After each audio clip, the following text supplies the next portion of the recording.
मंगलाचरण। नमो हरिहन्ताणं नमो सिद्धाणं नमो आयर्याणं नमो वज्रायाणं नमो लोये सव्यसाऊणम्।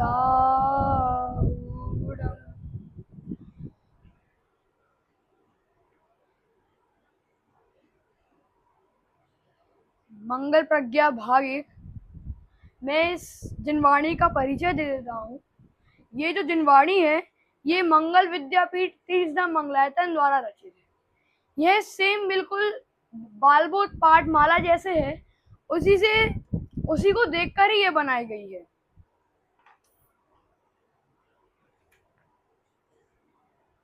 पाठ 2 चत्तारी मंगल पाठ। मैं यहाँ पर बताना चाहता हूँ कि चत्तारी मंगल पाठ है ये नमोकार मंत्र से भिन्न है। मगर जब हम बोलते हैं कि नमोकार मंत्र पढ़ो तो हम इसको भी साथ में ले लेते हैं। जैसे कि हमारी देव दर्शन में बताया है कि बंदे जी की प्रतिमा के सामने ओम जय जय नमोस्तु नमोस्तु नमोस्तु नमो अरिहंताणम आदि पाठ और चत्तारी मंगल पाठ हमने अलग से बोला है पढ़ने को, मगर हम इसको नमोकार मंत्र के साथ ही ले लेते हैं। ये गलत है। पाठ 2 मंगलोत्तम शरण। इसका संधि करता हूँ। मंगलोत्तम शरण का अर्थ ये है मंगल, उत्तम और शरण। इन तीनों की परिभाषाएं आगे आएगी। आइए मैं शुरू करता हूँ। नमोकार मंत्र के साथ साथ ही पढ़े जाने वाला यह मंगलोत्तम शरण पाठ भी प्राकृत भाषा में लिखा हुआ है। यह भी नमोकार मंत्र के साथ ही लिखा गया था, मतलब किसी और ने लिखा होगा मगर उसी टाइम मतलब उसी एरा में लिखा हो गया और ये बहुत प्राचीन है नमोकार मंत्र जैसे ही। आइए इसका पाठ करते हैं। पहली लाइन अकेली मंगलम वाली। चत्तारी मंगलम अरिहंता मंगलम सिद्धा मंगलम साहू मंगलम केवली प्रणतो धम्मो मंगल। अब इसका अर्थ कुछ इस प्रकार है। लोक में 4 मंगल हैं। यहाँ इनने हेडिंग दे दी कि लोक में 4 मंगल हैं, फिर ये हेडिंग हो गई। अब बताते हैं कौन कौन से 4 मंगल हैं। अरिहंत भगवान मंगल हैं, सिद्ध भगवान मंगल हैं, साधु भगवान मंगल हैं। अब यहाँ साधु में आचार्य, उपाध्याय और साधु आ जाते हैं। अब इसका कारण आगे आएगा। यहाँ बस इतना ही बताया हुआ है कि साधु के अंदर आचार्य, उपाध्याय और साधु आते हैं। मंगल है और केवली भगवान के द्वारा जो बताया हुआ वीतराग धर्म है वह भी मंगल है। आइए अब इसकी दूसरी लाइन का पाठ करते हैं।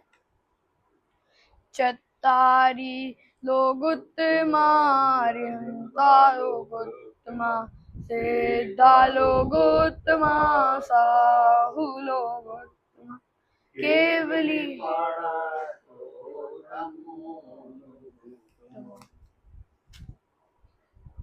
अब इसका अर्थ कुछ इस प्रकार है।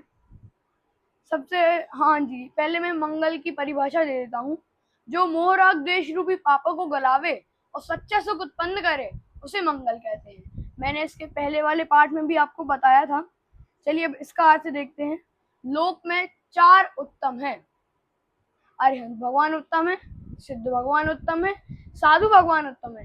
अब यही साधु भगवान के अंदर आचार्य, उपाध्याय और साधु आ जाते हैं, तो ये तीनों भी मंगल हैं। और जो केवली भगवान द्वारा बताया हुआ वीतराग धर्म वह भी मंगल है।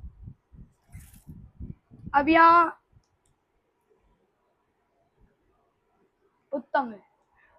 अब यहाँ उत्तम की परिभाषा यह है कि जो लोग में सबसे महान हो उसे उत्तम कहते हैं। आइए तीसरी लाइन का पाठ करते हैं।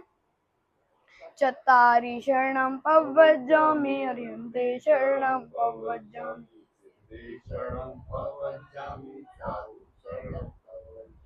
केवली। आपने यहाँ पर दादाजी आपने यहाँ पर गलत पढ़ा। ये केवली पढ़ना तो नहीं है, आखिरी में केवली पढ़तम धम्मम शरणम पव्वजामि। अब इसका अर्थ कुछ इस प्रकार है। मैं चारों की शरण में जाता हूँ। अरिहंत भगवान की शरण में जाता हूँ, सिद्ध भगवान की शरण में जाता हूँ, साधु भगवान की शरण में जाता हूँ, यानी आचार्य, उपाध्याय और साधु की शरण में जाता हूँ। और जो केवली भगवान द्वारा वीतराग धर्म है उसकी शरण में जाता हूँ। अब आपको पता होगा बहुत सालों पहले बुद्धों का काल आया था, तो मतलब वही सब कुछ बुद्ध होता था। तो वो लोग कहते हैं बुद्धम शरणम गमश्यामि गच्छामि, बुद्धे शरणम गच्छामि। यहाँ गच्छामि का अर्थ ये है कि मैं उनकी शरण में जा रहा हूँ, और पव्वज्जामि में का अर्थ ये है मैं उनकी शरण में जाता हूँ। तो वो हम जो जाते हैं पव्वज्जामि, तो वो उनके बताए हुए मार्ग पर जाते हैं। और गच्छामि का अर्थ ये है कि उनने जो करा है वही हम करेंगे। इसका कुछ अर्थ इस प्रकार है। और शरण की परिभाषा यह है कि शरण सहारे को कहते हैं, जो सहारा लेते हैं उसे ही शरण कहते हैं। अब यहाँ एक इम्पोर्टेंट लाइन आती है, पंच परमेश्वरी द्वारा बताया हुआ मार्ग पर चलकर अपने आत्मा की शरण लेना ही पंच परमेश्वरी की शरण लेना है। पंच परमेश्वरियों ने जो बताया है, वो जो उनने करा है, जो मुनि बने हैं, उनने अपनी आत्मा में लीन हुए हैं, वही कर अपनी आत्मा की भी शरण लेना, मतलब उनने जो करा है वो हमें भी अपनी आत्मा के साथ करना है। इसे ही पंच परमेश्वरी की शरण लेना कहते हैं। जो व्यक्ति पंच परमेश्वरी की शरण लेता है उसका कल्याण होता है, अर्थात दुख भव भ्रमण मिट जाता है। अब यहाँ कारण आया कि साधु के अंदर आचार्य उपाध्याय साधु क्यों होते हैं। यहाँ आचार्य तथा उपाध्याय को साधु में गर्वित करने का कारण यह है कि मोक्ष मार्ग में आचार्य तथा उपाध्याय पद जरूरी नहीं है। मतलब अगर हम आचार्य उपाध्याय पद लिए हुए हैं तो हम उससे मोक्ष नहीं जा सकते, उसको त्याग कर ही हम मोक्ष जा सकते हैं, बल्कि उनको छोड़कर ही परम पद की प्राप्ति होती है। अब यहाँ इस पाठ का निष्कर्ष आता है, डॉक्टर, इंजीनियर, पैसे, रिश्ते, रोटी, कपड़ा, मकान ना मंगल है ना उत्तम है, तो ये इसकी हमें शरण भी नहीं लेना चाहिए।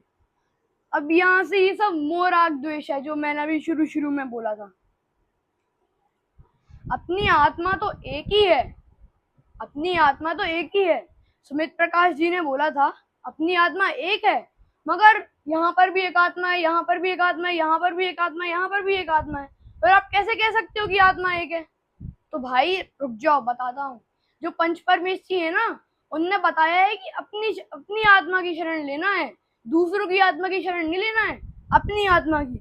फिर तो ये मोराग द्वेष रूपी जो मिथ्या लोग हैं, ये तो बोलेंगे भाई तू तो सेल्फिश है, दूसरों का देखते ही नहीं है, खुद ही खुद का देखता है। ये गलत है।